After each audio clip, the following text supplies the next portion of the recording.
Imaginez-vous marcher dans la rue un jour ordinaire lorsque, sans prévenir, le ciel s'ouvre et qu'une lumière aveuglante inonde le monde qui vous entoure. À ce moment-là, toute l'humanité sera témoin d'un événement surnaturel et impressionnant, l'enlèvement. Ce n'est que le début de 5 prophéties étonnantes qui pourraient s'accomplir à tout moment, comme l'a prédit la Bible.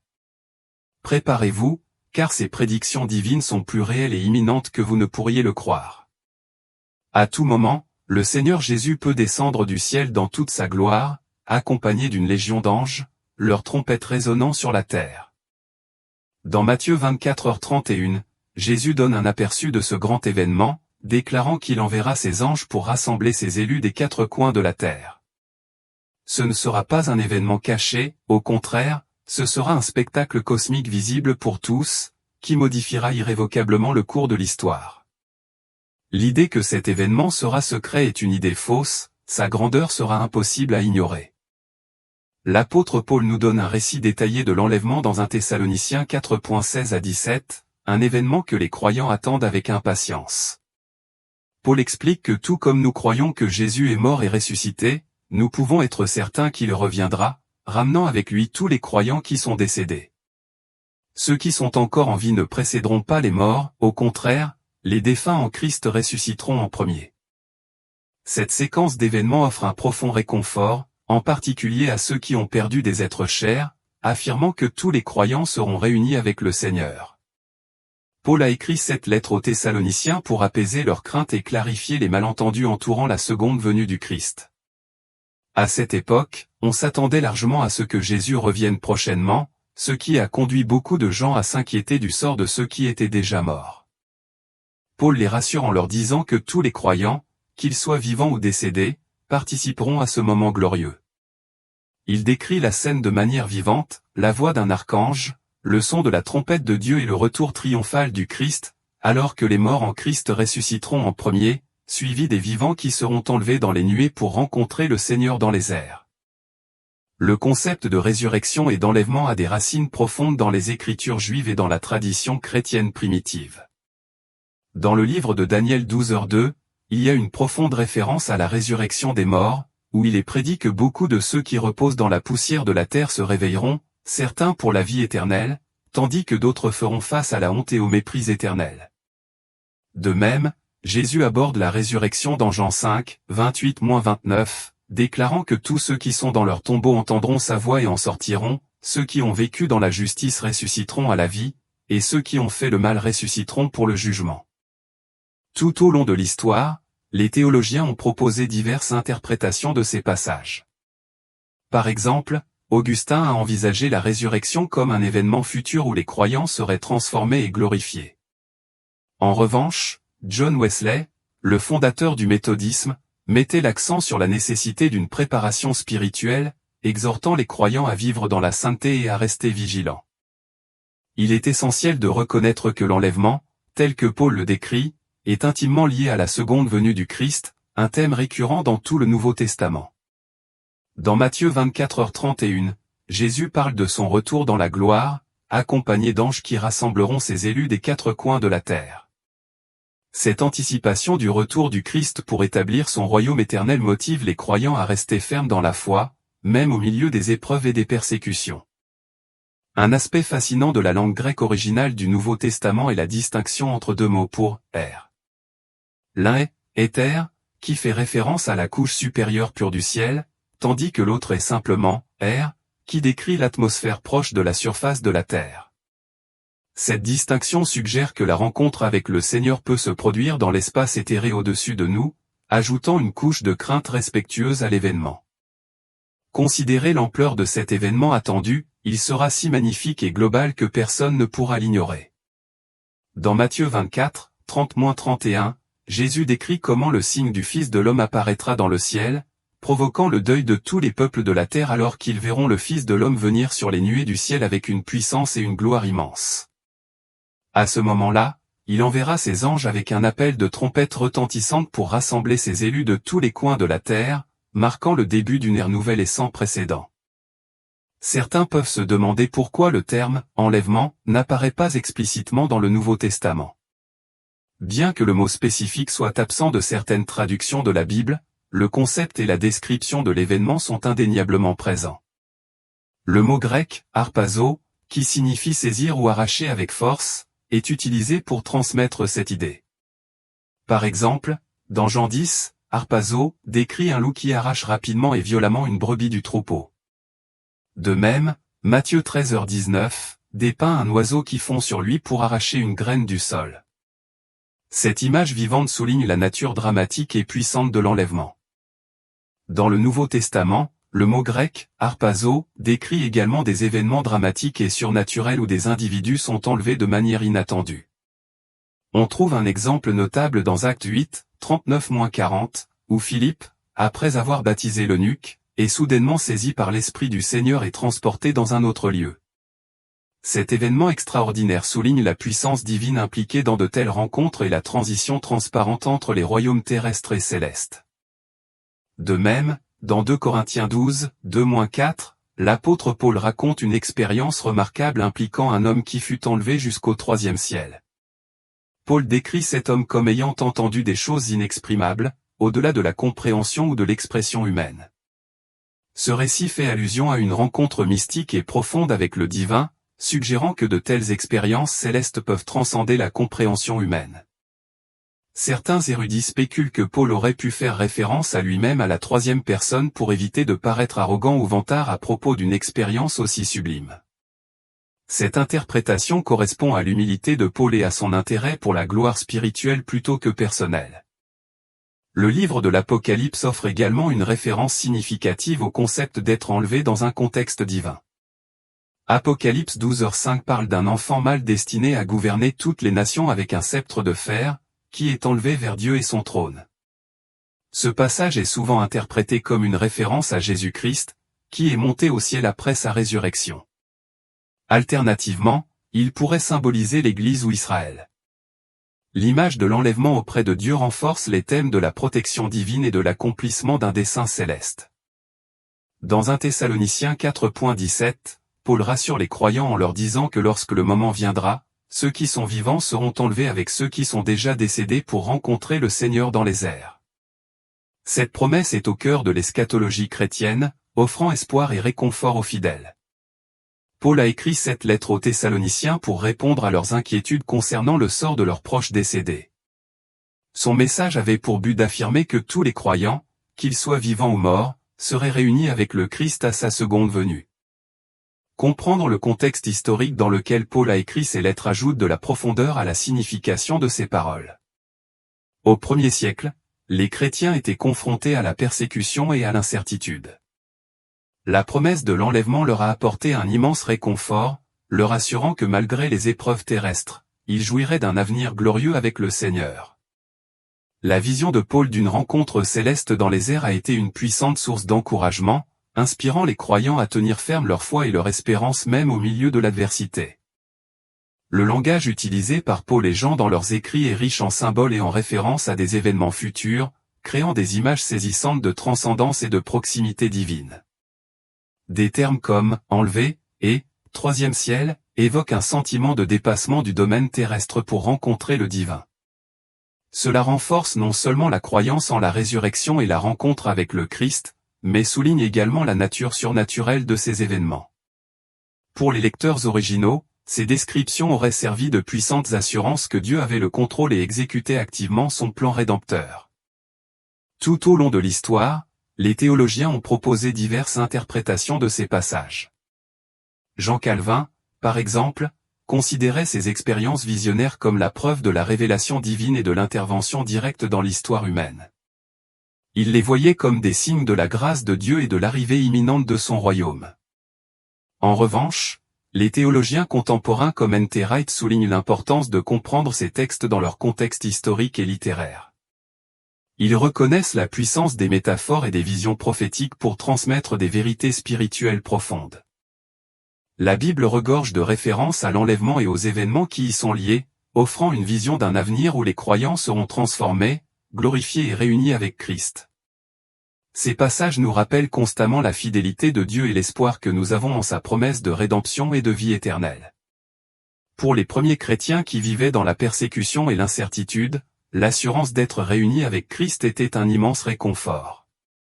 la vision de l'enlèvement et d'une résurrection glorieuse était un phare d'espoir, les rassurant sur le fait que leur lutte terrestre était temporaire et que la gloire éternelle les attendait. Dans Romains 8h18, Paul renforce cet espoir en déclarant « J'estime que les souffrances du temps présent ne sauraient être comparées à la gloire à venir qui sera révélée pour nous. » Le concept d'être « enlevé » implique une transition rapide et inattendue d'un état ou d'un lieu à un autre.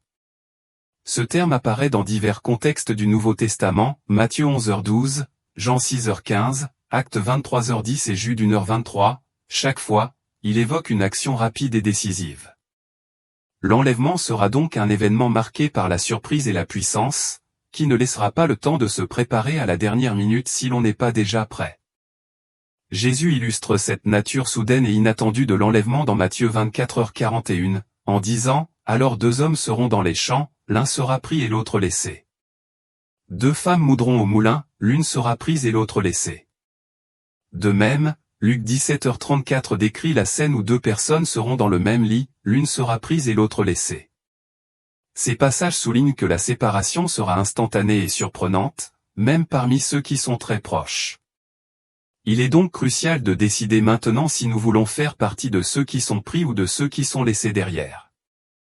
La deuxième prophétie se concentre sur la révélation dramatique de l'Antéchrist final. Selon la prophétie biblique, l'Antéchrist apparaîtra pendant une période tumultueuse connue sous le nom de tribulation, cherchant à unifier le monde sous un régime unique et autoritaire. Au début, ce personnage se présentera comme un leader charismatique et bienveillant, ressemblant à un ange de lumière. Cependant, sa vraie nature se révélera progressivement comme malveillante et tyrannique. Dans 2 Thessaloniciens 2, 3-4, Paul donne un avertissement crucial à propos de ce personnage, que personne ne vous séduise d'aucune manière. Car il faut que la rébellion soit arrivée auparavant et que paraisse l'homme d'iniquité, le fils de la perdition, l'adversaire et l'orgueil contre tout ce qu'on appelle Dieu ou objet de culte, jusqu'à s'asseoir dans le temple de Dieu, se proclamant lui-même Dieu. L'Antéchrist se dressera en opposition directe avec le Christ, tentant d'usurper sa place et son autorité. Malgré son défi direct au Christ, il cherchera à incarner son rôle infâme en conduisant l'humanité vers la confrontation finale d'Armageddon. Son règne sera marqué par de graves persécutions, des tortures et l'exécution des disciples de Dieu, faisant de lui le tyran le plus despotique de l'histoire. Bien que le terme « Antéchrist » n'apparaisse explicitement que 4 fois dans la Bible, ce personnage est mentionné dans les Écritures sous divers titres, tels que la bête, la petite corne et l'homme sans loi. Dans Apocalypse 13, Jean fournit un portrait saisissant de ce chef maléfique, le décrivant comme une bête habilitée par le dragon, Satan, qui profère des blasphèmes contre Dieu. Daniel 7h25 offre une autre vision prophétique, dépeignant l'Antéchrist comme un chef qui parlera contre le Très-Haut, changera les temps et la loi, et opprimera les saints de Dieu pendant un temps, des temps et la moitié d'un temps, une période de 3 ans et demi qui définira la grande tribulation. Pendant cette période, l'Antéchrist exercera sa domination et son pouvoir, se distinguant par ses remarquables talents oratoires et sa capacité à tromper. Apocalypse 13, 5-6 décrit comment la bête se verra accorder l'autorité d'agir pendant 42 mois, utilisant sa bouche pour prononcer des paroles orgueilleuses et des blasphèmes contre Dieu. Il blasphémera le nom de Dieu, sa demeure et les habitants célestes.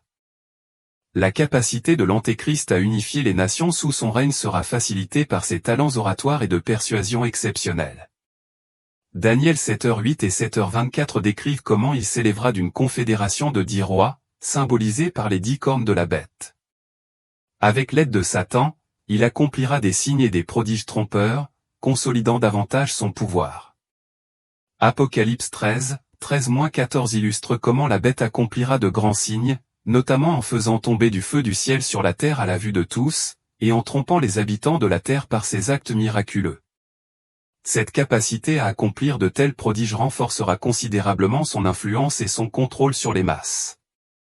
La troisième prophétie décrite dans le livre de l'Apocalypse est la confrontation finale dramatique entre Jésus et l'Antéchrist, communément appelée la bataille d'Armageddon. Cet événement culminant représente l'ultime confrontation entre le bien et le mal, où Jésus, le roi des rois, affrontera l'Antéchrist et ses forces des ténèbres. Dans Apocalypse 19, 1-16, l'arrivée de Jésus est décrite avec grandeur et autorité. Il arrive sur un cheval blanc, symbole de pureté et de victoire, et est suivi par les armées du ciel. Cette vision illustre le rôle de Jésus en tant que juge juste qui fera la guerre à la justice divine.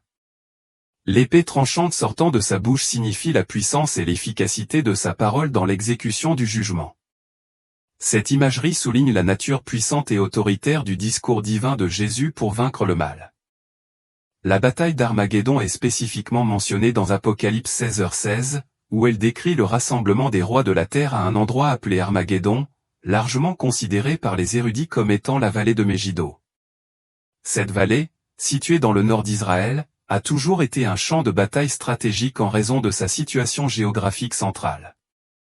Le rassemblement des forces du mal dans cette région symbolise la convergence ultime des puissances malveillantes contre le royaume de Dieu, préparant le terrain pour la confrontation finale. Dans le récit biblique plus large, l'Antéchrist est décrit comme une figure puissante et malveillante s'opposant au Christ. Apocalypse 13, 5-8 décrit l'Antéchrist, également connu sous le nom de la bête, comme ayant autorité pendant 42 mois. Au cours de cette période, il blasphème Dieu et persécute les saints. La bataille d'Armageddon signifie l'affrontement ultime entre ce personnage néfaste et Jésus, qui revient dans la gloire pour établir son royaume éternel. L'imagerie de Jésus brandissant une épée tranchante, telle que décrite dans Apocalypse 19h15, est largement interprétée par les théologiens comme un symbole de la parole de Dieu, puissante et pénétrante, représentant l'autorité et le jugement du Christ. Au cours de la bataille, les forces de l'Antéchrist seront vaincues et l'Antéchrist lui-même sera jeté vivant dans les temps de feu et de soufre, comme le précise Apocalypse 19, 19-20. Ce jugement final représente la défaite totale du mal et la réalisation de la justice divine. La destruction de l'Antéchrist et de ses forces signifie la fin de leur règne et le triomphe de la justice. Tout au long de l'histoire, les interprétations d'Armageddon ont varié. Augustin, l'un des premiers théologiens, le considérait comme l'aboutissement symbolique de thèmes prophétiques. John Wesley et d'autres théologiens y voyaient la justification ultime de la victoire du Christ sur toutes les forces du mal. De plus, la victoire du Christ à Armageddon est considérée comme un précurseur de la création d'un nouveau ciel et d'une nouvelle terre, où la justice et la paix régneront éternellement, comme le décrit Apocalypse 21, 1-4. Cette vision accomplit les promesses de Dieu à son peuple, annonçant une ère où il n'y aura plus de mort, de deuil, de pleurs ou de douleur, car les premières choses auront disparu. La victoire finale de Jésus dans la bataille d'Armageddon garantit que le mal sera complètement vaincu et que le royaume de Dieu sera établi dans toute sa splendeur. La vision de Jean dans l'Apocalypse de cette bataille décisive n'est pas seulement une description des événements futurs, mais sert également d'avertissement profond et d'appel à la repentance pour tous ceux qui la lisent. Apocalypse 16h15 souligne cette urgence, « Voici, je viens comme un voleur. Heureux l'homme qui veille, qui garde ses vêtements, afin de ne pas aller nu et d'être vu découvert. » Ce verset souligne la nécessité d'être préparé spirituellement pour le retour du Christ, exhortant les croyants à mener une vie de sainteté et de vigilance. Ainsi, la bataille d'Armageddon transcende la simple anticipation des événements futurs, elle représente un défi spirituel pour les croyants qui doivent rester fidèles à Dieu. La certitude de la victoire finale du Christ offre espoir et encouragement, en particulier à ceux qui endurent la persécution et les difficultés.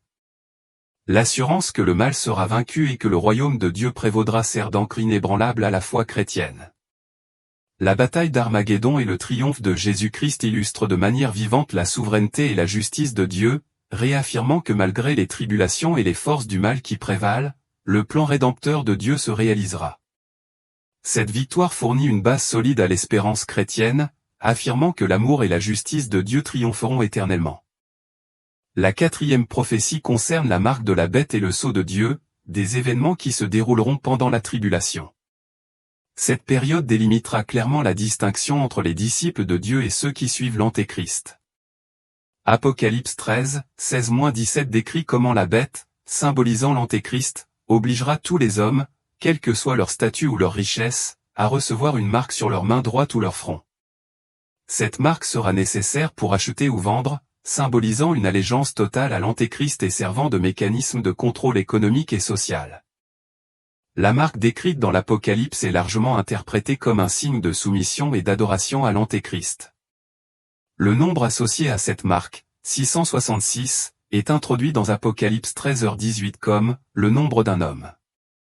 Les premiers pères de l'Église, dont Irénée de Lyon, ont interprété cette marque comme un emblème de l'imperfection humaine et de la nature corrompue de l'Antéchrist, contrastant avec la perfection divine symbolisée par le nombre 7.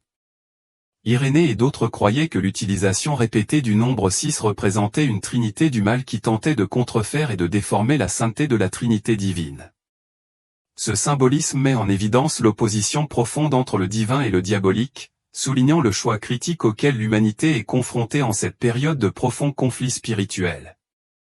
Dans Apocalypse 7, 3-4, nous rencontrons une image puissante de la protection divine, le scellement de 144 000 individus des tribus d'Israël. Ce sceau symbolise la protection de Dieu sur ses fidèles serviteurs pendant les temps tumultueux de la tribulation. Jean, l'auteur de l'Apocalypse, décrit un ange qui monte de l'est portant le sceau du Dieu vivant. L'ange ordonne aux 4 autres anges de ne pas nuire à la terre, à la mer ou aux arbres jusqu'à ce que les serviteurs de Dieu aient été marqués sur leur front. Ce sceau n'est pas seulement un signe de propriété divine, mais aussi une garantie de la présence protectrice de Dieu au milieu du jugement. Le concept de sceau divin a des racines profondes dans les écritures hébraïques. Dans Ézéchiel 9, 4-6, un homme vêtu de lin, portant une écritoire, reçoit l'ordre de marquer le front de ceux qui pleurent les abominations commises dans la ville. Ces individus marqués sont épargnés du jugement imminent, ce qui met en évidence un parallèle avec le sceau de l'Apocalypse. Ce sceau dans Ézéchiel souligne l'idée que la protection de Dieu est réservée à ceux qui restent fidèles et affligés par le péché. Le contraste entre la marque de la bête et le sceau de Dieu représente un choix profond entre l'allégeance à l'Antéchrist et la loyauté envers Dieu. Cette division est nette et sans compromis, reflétant la bataille spirituelle menée dans le cœur humain. La marque de la bête n'est pas seulement un instrument de contrôle économique, mais aussi une déclaration publique d'adoration et de soumission à l'Antéchrist. Inversement, le sceau de Dieu est une marque de protection et d'identification divine, assurant la préservation des fidèles pendant le temps du jugement. Des théologiens comme John Wesley ont interprété cette division comme une représentation symbolique des décisions morales et spirituelles auxquelles les individus doivent faire face. Wesley a souligné l'importance de vivre une vie de sainteté, séparée du péché, qui reflète la nature du sceau de Dieu en tant que marque de sanctification et de consécration. Il a préconisé que les chrétiens soient résolus dans leur foi, en restant fermes face aux pressions et aux persécutions du monde. L'imposition de la marque de la bête et le scellement des 144 000 comportent des implications eschatologiques importantes. Ils annoncent le début de la période finale de jugement et de purification, préparant le terrain pour la seconde venue du Christ et l'établissement de son royaume éternel. La marque de la bête sert d'avertissement grave sur la gravité du péché et la certitude du jugement divin, tandis que le sceau de Dieu donne de l'espoir et de l'assurance aux fidèles, affirmant qu'ils seront préservés à travers les épreuves menant à la victoire ultime du Christ. Dans Apocalypse 14, 9-10, un ange puissant adresse un avertissement sévère à ceux qui choisissent d'adorer la bête et son image, et qui acceptent sa marque sur leur front ou leurs mains. Cette marque signifie une allégeance délibérée aux forces du mal, et ceux qui la prennent devront faire face à la colère implacable de Dieu.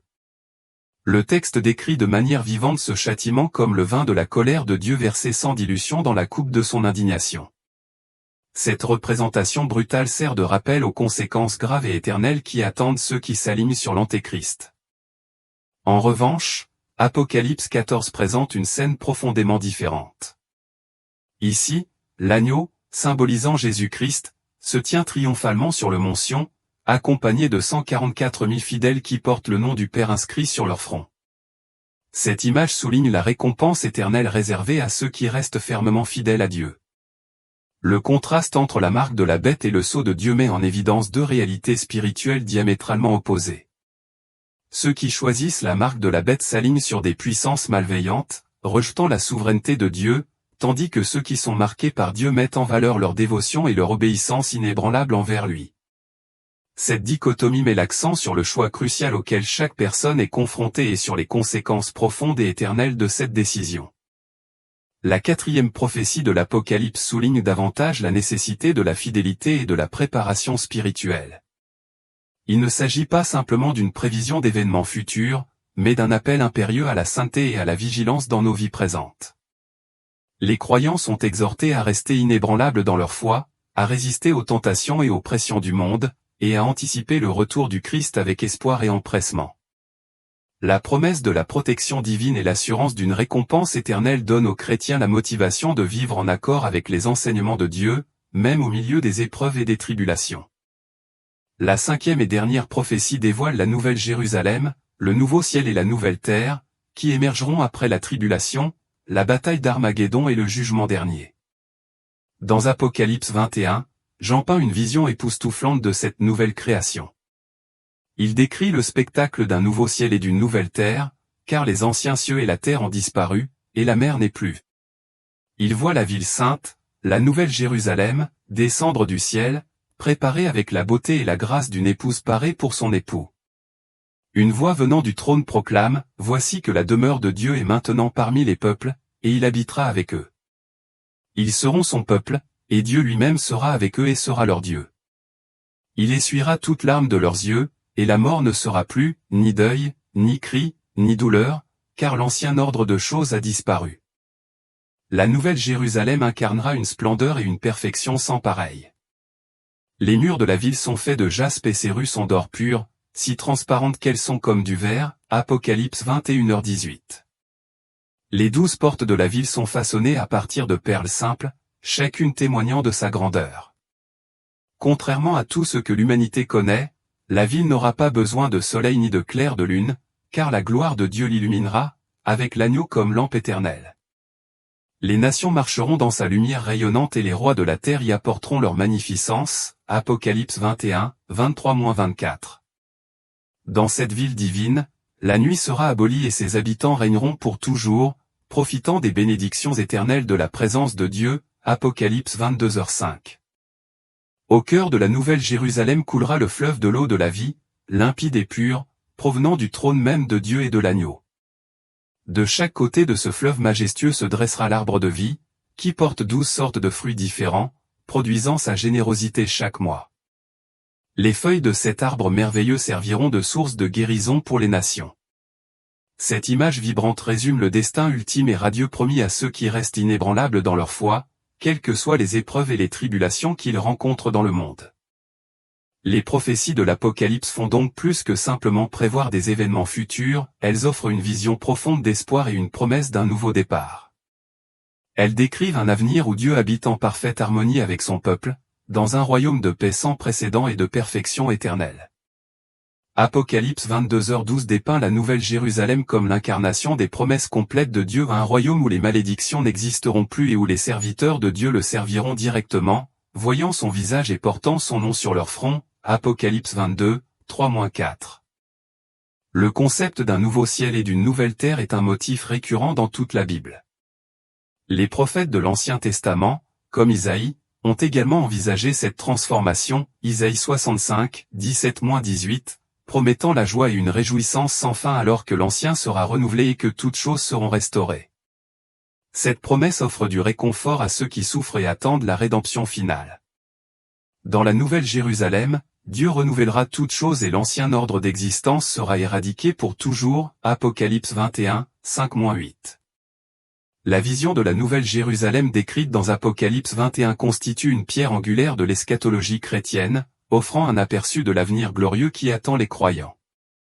Elle résume l'essence de la promesse de rédemption et de renouvellement de Dieu après la tribulation, la bataille d'Armageddon et le jugement final. La description par Jean d'un nouveau ciel et d'une nouvelle terre signifie la disparition complète de l'ancien ordre, Apocalypse 21. L'absence de la mer, qui représente souvent le chaos et la séparation dans les textes bibliques, implique une nouvelle création exempte de désordre et de bouleversement. Ce thème du renouveau total reflète l'intention de Dieu de restaurer la création à son état parfait, une promesse profondément ancrée dans les Écritures. L'image de la nouvelle Jérusalem descendant du ciel, paraît comme une épouse préparée pour son époux, Apocalypse 21h2, et porteuse d'un profond symbolisme. Elle dépeint la ville comme une épouse à son mariage, signifiant l'union parfaite et éternelle entre Dieu et son peuple. Cette métaphore souligne la pureté, la beauté et la sainteté de la ville, ainsi que l'intimité et l'amour profond entre le divin et les fidèles. L'affirmation « Voici le tabernacle de Dieu avec les hommes » il habitera avec eux, et ils seront son peuple, et Dieu lui-même sera avec eux et sera leur Dieu. Apocalypse 21h3, marque le point culminant de la promesse divine de la présence constante de Dieu. Le terme « tabernacle » évoque des souvenirs de l'Ancien Testament, où le tabernacle était le sanctuaire mobile où Dieu résidait parmi les Israélites. Dans ce nouveau contexte, cependant, la présence de Dieu sera éternelle et omniprésente, transcendant les limites de l'espace et du temps pour envelopper toute la nouvelle création. L'une des promesses les plus profondément réconfortantes que l'on trouve dans Apocalypse 21h4 est l'assurance que Dieu essuiera toute larme de leurs yeux, la mort ne sera plus, et il n'y aura plus ni deuil, ni cri, ni douleur, car les premières choses ont disparu. Ce verset résume magnifiquement l'espoir d'un avenir dépourvu de souffrance, où les répercussions du péché et de la chute seront complètement éradiquées. Elle promet une restauration complète, où l'angoisse et la tristesse du présent sont remplacées par une joie et une paix éternelle. Comprendre le contexte historique dans lequel le livre de l'Apocalypse a été écrit ajoute de la profondeur à cette vision. Jean a écrit ces mots à une époque de persécution sévère des chrétiens, probablement sous l'empereur romain Domitien. Dans ce contexte d'épreuves et de tribulations intenses, la promesse de la Nouvelle Jérusalem a fourni un phare d'espoir et d'encouragement aux croyants. Elle leur a assuré que leur souffrance actuelle était temporaire et qu'un avenir magnifique attendait ceux qui resteraient fidèles. Tout au long de l'histoire, de nombreux théologiens ont proposé de riches interprétations de cette vision. Augustin, par exemple, percevait la Nouvelle Jérusalem comme la cité de Dieu, une métaphore de l'Église triomphante ou une communauté de rachetés vivant en parfaite union avec le Créateur. Selon Augustin, cette ville symbolise l'accomplissement ultime de la promesse de Dieu à son peuple. Thomas d'Aquin, quant à lui, considérait la Nouvelle Jérusalem comme la représentation suprême de l'union entre Dieu et l'humanité, reflétant la perfection et la gloire ultime de la création rachetée. D'autres détails sur la Nouvelle Jérusalem sont fournis dans Apocalypse 21h21, qui décrit « Les 12 portes étaient 12 perles, chaque porte était faite d'une seule perle. Et la place de la ville était d'or pur, comme du verre transparent. » Ces descriptions vivantes soulignent la beauté et l'opulence incomparables de la ville. Les rues d'or pur et les portes faites de perles simples symbolisent la splendeur et la sainteté extraordinaire du royaume de Dieu. La vision de la Nouvelle Jérusalem fait également écho aux promesses faites dans l'Ancien Testament. Par exemple, Ésaïe 65, 17 proclame « Car voici, je crée de nouveaux cieux et une nouvelle terre, on ne se souviendra plus des premiers, on ne reviendra plus à l'esprit. » Cette continuité entre les testaments souligne la fidélité inébranlable de Dieu à accomplir ses promesses de rédemption et de renouveau. La vision d'un avenir renouvelé, telle qu'elle a été prédite par Ésaïe, a offert de l'espoir pendant l'exil à Babylone et a jeté les bases des promesses élaborées dans le Nouveau Testament. En plus d'être une source de réconfort, la Nouvelle Jérusalem représente le royaume de Dieu pleinement réalisé. Apocalypse 21, 22-23 révèle « Je n'y vis point de temple, car le Seigneur Dieu Tout-Puissant est son temple, ainsi que l'agneau. » La ville n'avait besoin ni du soleil ni de la lune pour l'éclairer, car la gloire de Dieu l'éclairait. L'agneau est sa lumière. Ce passage indique que la présence de Dieu sera si omniprésente qu'il n'y aura plus besoin d'un temple physique ou de corps céleste pour fournir de la lumière.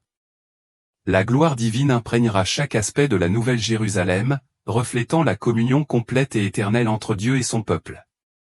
La prophétie de la Nouvelle Jérusalem se présente comme une vision profonde d'espoir et de triomphe, renforçant l'autorité suprême de Dieu sur la création et sa capacité illimitée à renouveler et à racheter tout ce que le péché a souillé. Pour les chrétiens de tous les âges, cette vision offre une promesse rassurante, malgré les épreuves et les tribulations qui marquent notre monde actuel, un avenir glorieux attend ceux qui restent fermes dans leur foi. La Nouvelle Jérusalem incarne l'amour inébranlable et la fidélité de Dieu, garantissant qu'il accomplira chaque promesse et demeurera éternellement avec son peuple. L'Apocalypse souligne l'importance cruciale de choisir de suivre Dieu et d'embrasser la vie éternelle. Elle contraste fortement avec le sort de ceux qui rejettent l'offre du salut et qui sont confrontés à une séparation éternelle d'avec Dieu. L'étang de feu, décrit comme la seconde mort, représente une mort spirituelle éternelle, mettant en évidence les graves conséquences du péché et de la rébellion contre la volonté de Dieu. Cette destinée ultime sert non seulement d'acte de justice divine, mais aussi de sobre rappel de la gravité avec laquelle Dieu considère la désobéissance. Nous avons maintenant atteint le point culminant des 5 prophéties étonnantes qui sont prêtes à s'accomplir. Ces révélations bibliques dévoilent un avenir marqué par des événements grandioses et décisifs, culminant avec l'établissement du royaume éternel de Dieu. Chaque prophétie sert d'appel à la vigilance et à l'alignement sur la volonté de Dieu, nous exhortant à être prêts.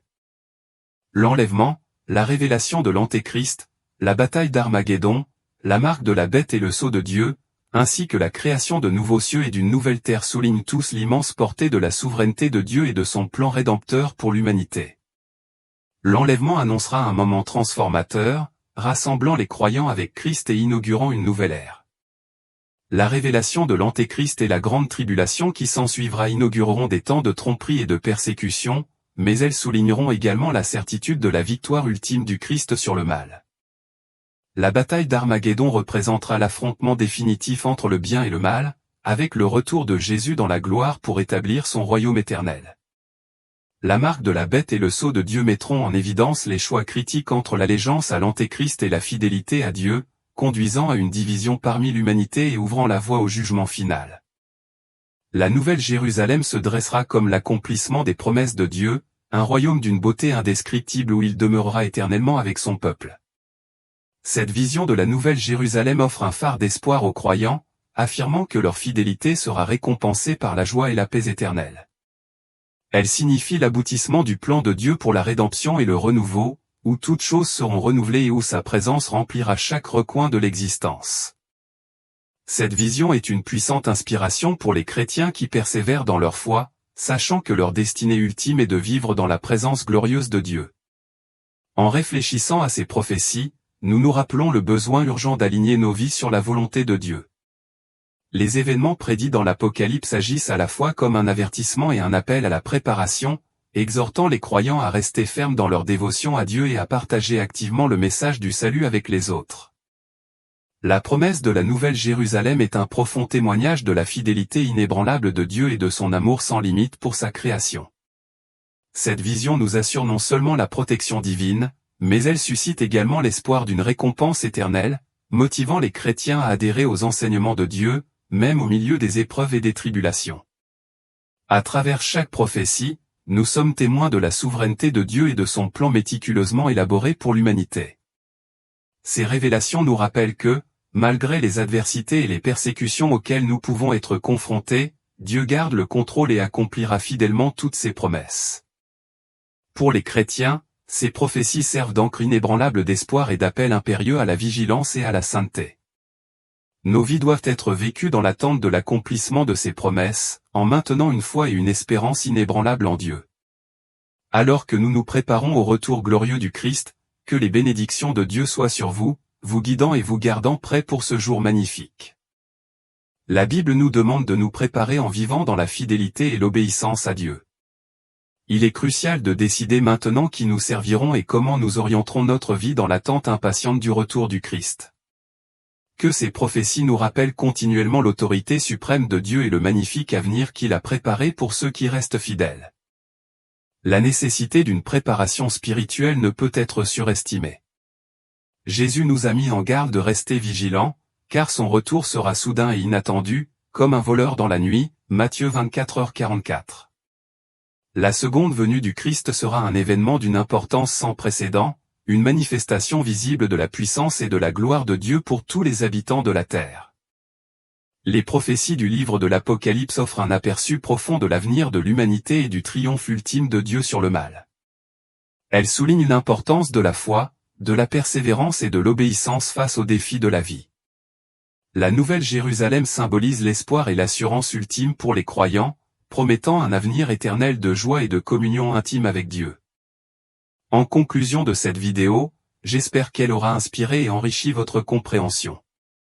Si vous cherchez plus d'inspiration, de connaissances et de connexion spirituelle, ne la ratez pas, abonnez-vous à notre chaîne maintenant, aimez et commentez pour renforcer notre communauté. Si vous souhaitez nous aider à continuer à partager des histoires religieuses édifiantes, envisagez de devenir membre de la chaîne. Ensemble, nous pouvons faire une différence significative et améliorer notre cheminement spirituel. Nous attendons votre soutien avec impatience. Le lien pour devenir membre se trouve dans la description de la vidéo. Continuez à explorer la riche histoire de la Bible avec nous, regardez les 2 vidéos recommandées à l'écran. Que Dieu vous bénisse abondamment et à bientôt dans la prochaine vidéo.